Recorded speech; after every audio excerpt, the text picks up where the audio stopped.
Começamos pela TV Novo Tempo mais um programa Evidências, na constante busca de fatos que comprovem a veracidade histórica da Bíblia Sagrada. No programa de hoje vamos discutir uma questão muito delicada. Existe uma religião verdadeira? A resposta óbvia seria um aparente e sonoro não, pois como diz o velho ditado, todos os caminhos levam a Deus. Logo, ninguém pode dizer que uma religião é verdadeira e outra seria falsa. Um blog americano chamado Livro de Reflexões de Jezreel trouxe um artigo anônimo intitulado Unidade na Diversidade, no qual o autor expressa a sua opinião a esse respeito. Eu tenho visto muitos cristãos tentando converter pessoas de uma religião para outra, mas para mim não significa nada se uma pessoa for cristã, católica ou judia. Eu simplesmente não acredito que existe uma religião verdadeira. Eu até acredito que o que a Bíblia diz ajuda as pessoas a encontrarem a Deus, mas não com a intenção de convertê-las para uma certa religião. Não sou do tipo que acredita que você será barrado do céu porque resolveu colocar uma tatuagem. Também não acredito que se você for gay, lésbica, etc., será barrado do céu completamente. Para mim, algumas coisas podem até ser erradas. E você pode não gostar de coisas que outros almejam encontrar no céu. Mas você não será excluído do paraíso por causa disso. Afinal de contas, eu tenho uma mente aberta e um coração também. Mente aberta. Esta é uma expressão muito usada numa época em que se prega tanto a chamada tolerância. Por isso voltamos à questão. Faz mesmo sentido falar de religião verdadeira ou seria melhor dizer que todas as religiões são verdadeiras? Ou seriam todas falsas?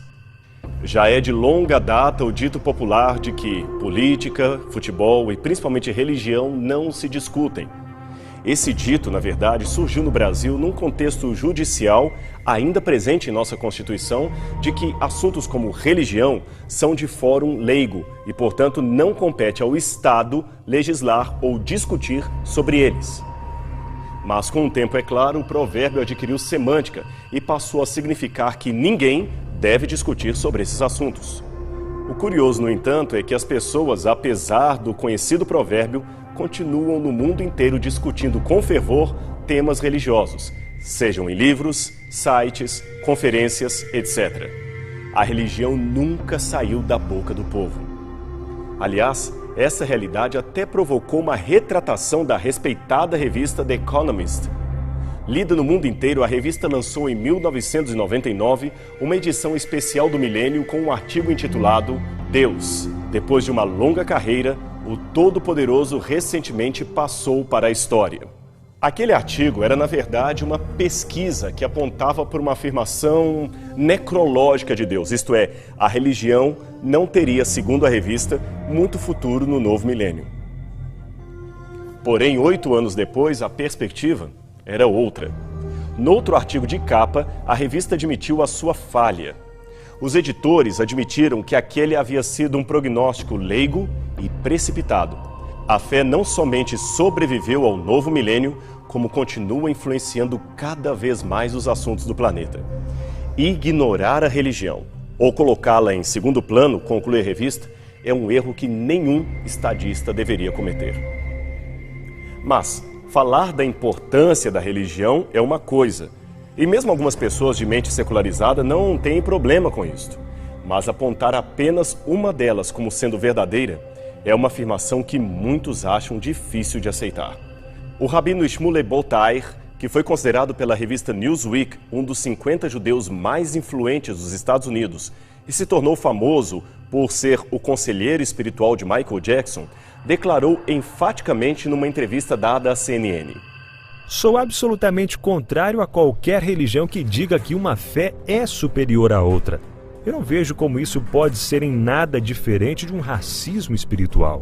É um modo de dizer que nós estamos mais perto de Deus do que você. E é isso que leva ao ódio. Sendo assim, hoje o mais politicamente correto parece ser o que foi publicado num famoso site religioso publicado em inglês. Deus, afirma a sentença, é grande demais para se encaixar numa única religião. E esta frase ganha mais força, especialmente por causa da impressão generalizada de que qualquer defesa ao exclusivismo de uma crença parece alimentar o ódio e a intolerância entre os povos. Por isso, muitos intelectuais têm denunciado com vigor os chamados maus comportamentos da religião, especialmente aqueles oriundos de seus líderes. Não se pode realmente negar que uma verdadeira guerra santa tem sido estimulada por muitos em nome de Deus. Basta ver o que foi recentemente afirmado por um pesquisador inglês na revista Veja. A religião tem pregado bons costumes e, primordialmente, a paz. Porém, a prática de seus líderes incita os conflitos e, sobretudo, só faz piorar o mundo. Embora sem fontes, alguns antirreligiosos chegaram a divulgar na internet uma suposta pesquisa segundo a qual a maioria dos conflitos existentes hoje no mundo seriam patrocinados pela religião. Eles afirmaram que dos 37 conflitos em curso no planeta durante o levantamento dos dados, 32 eram motivados por questões religiosas, ou seja, 89% das guerras tinham, segundo a pesquisa, causa religiosa. Será que é assim mesmo? De qualquer maneira, é por argumentos como este que alguns chegam a propor o fim da religião como sendo o melhor meio de solucionar os problemas da humanidade. Richard Dawkins, o mais famoso ateu da atualidade, chegou a parafrasear a música de John Lennon dizendo: "Imagine nenhum homem-bomba, nenhum 11 de setembro, nenhuma cruzada, nenhum conflito na Irlanda, católicos versus protestantes, nenhuma guerra entre Israel e Palestina. Tudo isto, concluiu ele, sumiria se não houvesse religião e religiosos afirmando a veracidade exclusiva de sua doutrina." Bem, como você sabe, existem milhares de confissões religiosas no mundo e não é o objetivo deste programa falar especificamente de todas elas, mesmo porque não teríamos tempo para tudo isto. Mas se num primeiro momento deixarmos de lado os milhares de segmentos menores e nos focarmos apenas nas grandes religiões do mundo, podemos reduzir para 13 o número de opções religiosas, e o cristianismo seria uma delas. É claro, como dissemos, o cristianismo também está multifacetado em centenas, milhares de grupos, mas isto, como dissemos, será assunto para outra ocasião. Por ora, vamos responder ao que Charles Templeton chamou de insuportável presunção cristã. Templeton, só para que você saiba, foi um antigo evangelista, companheiro de Billy Graham e que abandonou a fé para se tornar agnóstico. Ele faleceu há alguns anos nos Estados Unidos da América. Agora veja na íntegra o que ele mesmo escreveu sobre aquilo que havia chamado de presunção do cristianismo. Os cristãos são uma minoria no mundo. Aproximadamente 4 de cada 5 pessoas na face da Terra creem em outros deuses que não Deus cristão. Os mais de 5 bilhões de pessoas que vivem na Terra reverenciam ou cultuam mais de 300 deuses. Se incluirmos religiões tribais ou animistas, o número sobe para mais de 3.000. Devemos crer que somente os cristãos estão certos? De fato, textos como Atos capítulo 4, verso 12, irritam profundamente os críticos da unicidade cristã. Esta passagem bíblica faz parte de um discurso de Pedro diante dos líderes do Sinédrio judaico, quando ele declarou: "Porque não há salvação em nenhum outro, pois debaixo do céu não há outro nome dado entre os homens pelo qual devamos ser salvos." Jesus Cristo também foi audaciosamente enfático ao dizer: "Eu sou o caminho, a verdade e a vida. Ninguém vem ao Pai senão por mim." João 14, verso 6. A ênfase de Cristo se torna ainda muito mais forte no original grego, onde aparece um artigo diante de cada substantivo. "Eu sou", disse ele, "o caminho", não um dos caminhos. "A verdade", não uma das verdades. "A vida", não uma delas. Isto indica exclusividade. Seria Jesus um exclusivista intolerante religioso? Para responder a toda essa problemática, devemos inicialmente avaliar a afirmação de ateus que dizem que os conflitos mundiais diminuiriam para quase zero se não houvesse religião. Bem, embora devamos admitir que realmente muitas guerras foram iniciadas por motivações religiosas, e disto não resta a menor dúvida, não podemos nos esquecer que os maiores conflitos ocorridos no último século, o século XX, foram praticados justamente por líderes ateus antirreligiosos e que acreditavam ser a religião a causa da intolerância e da violência. Apenas para ilustrar, Stalin e Lenin, que levaram à morte mais de 40 milhões de russos, fora os estrangeiros. Mao Tse-tung, que nos anos 50 iniciou um programa revolucionário ateu e comunista na China. Uma fonte afirma que cerca de 78 milhões de pessoas foram mortas por seu regime. O próprio Mao admitiu ter mandado executar em apenas 4 anos mais de 700 mil chineses que se opunham ao seu governo. A oposição de muitos, é bom que se diga, se resumia apenas ao fato de serem religiosos num sistema oficialmente ateu. Mas vamos continuar com os exemplos. Ho Chi Minh foi o principal causador da sangrenta guerra do Vietnã. Idi Amin Dada, o pior ditador da história de Uganda, responsável por milhares de mortes em seu país.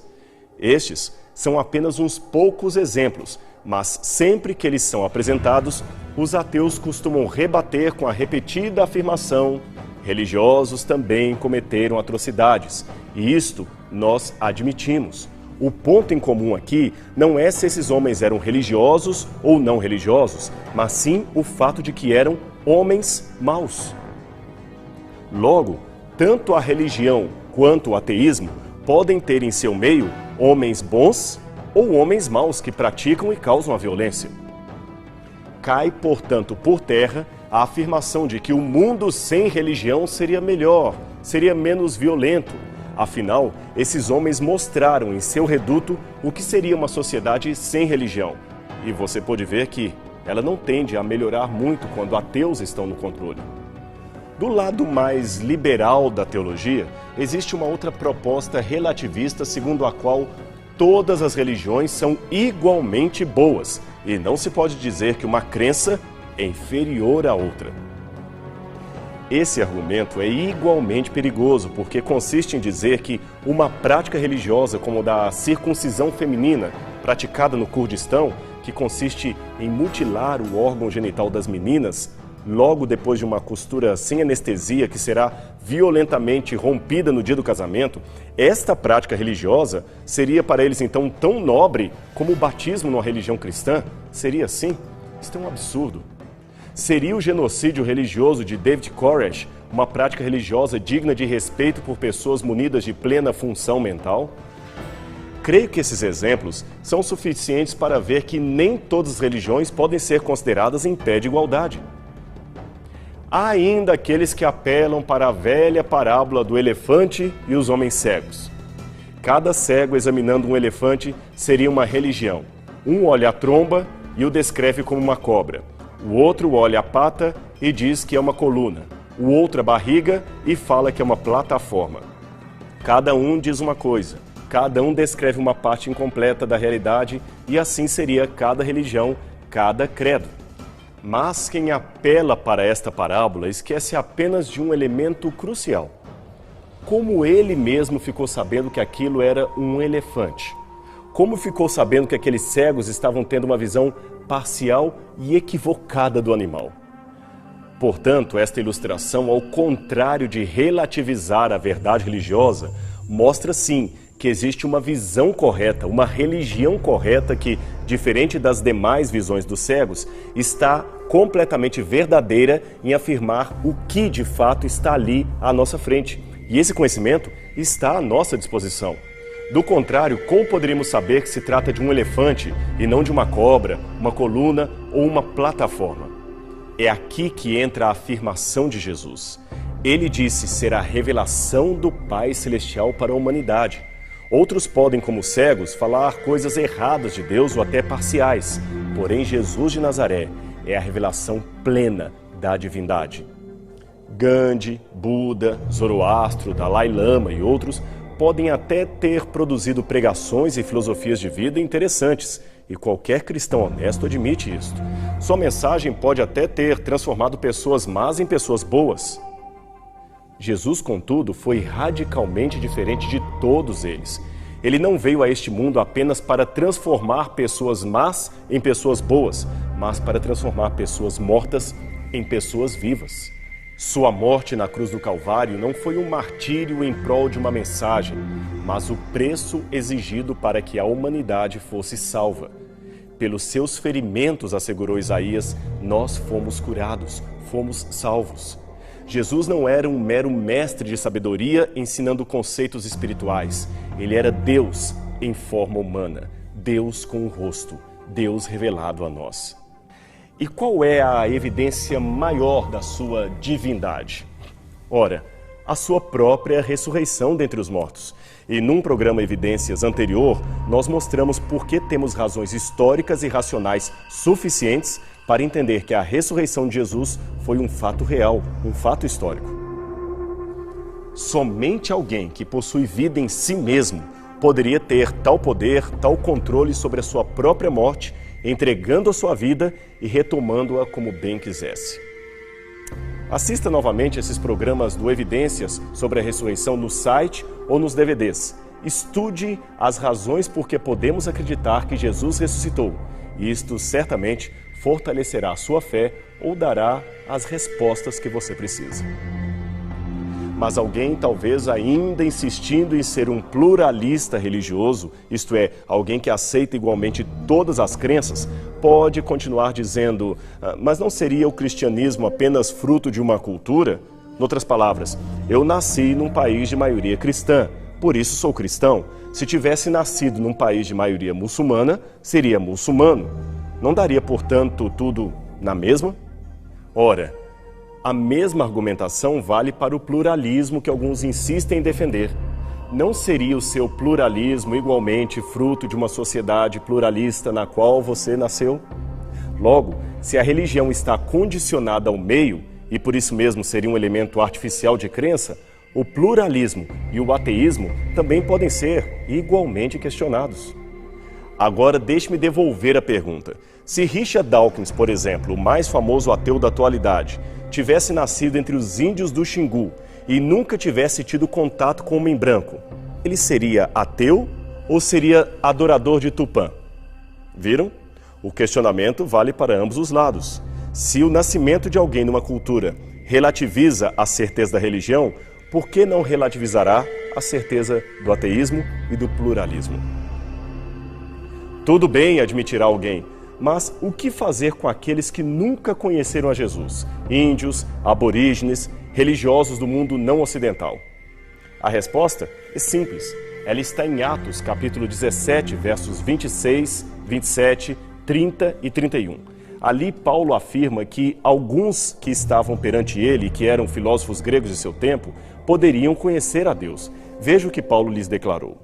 De um só fez Deus todos os povos, para que povoassem toda a terra, tendo determinados tempos anteriormente estabelecidos e os lugares exatos em que deveriam habitar.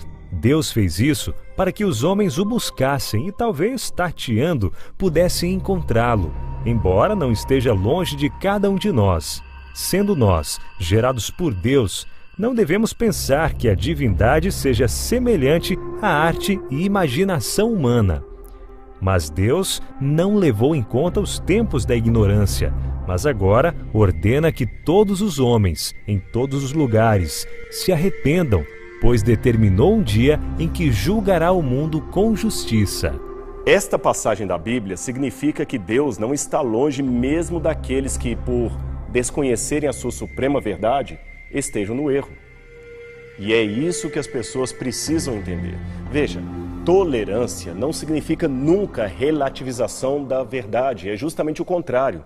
Tolerar quer dizer o seguinte: eu discordo de você, eu acho que você está errado, não estou de acordo com o seu raciocínio, mas, como ordenou Cristo, eu o respeito e o amo como meu irmão, a despeito da sua diferença de pensamento. É como disse uma música de Padre Zezinho, aludindo aos ateus e incrédulos. Ele escreveu: eu sei que da verdade eu não sou dono. Eu sei que não sei tudo sobre Deus.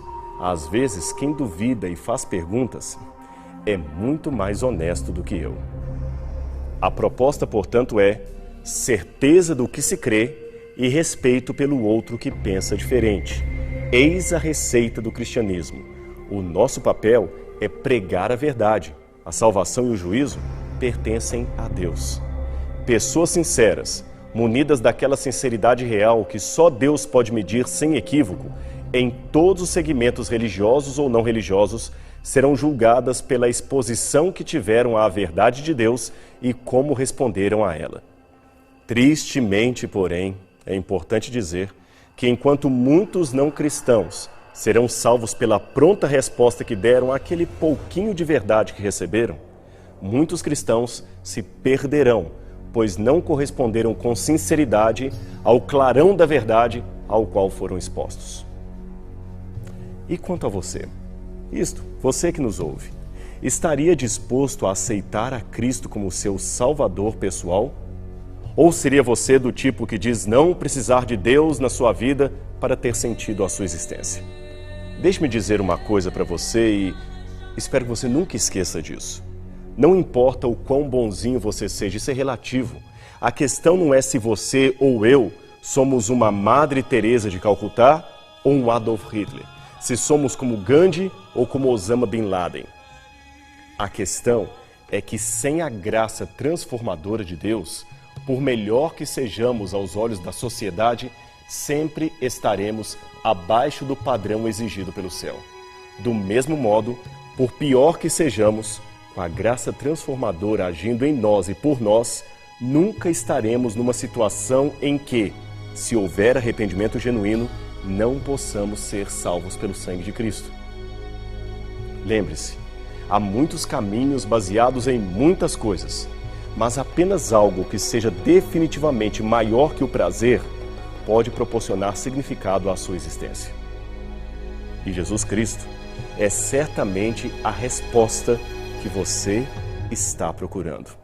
Pense nisso. E não se esqueça, semana que vem temos um novo encontro aqui, no seu programa Evidências, na TV Novo Tempo.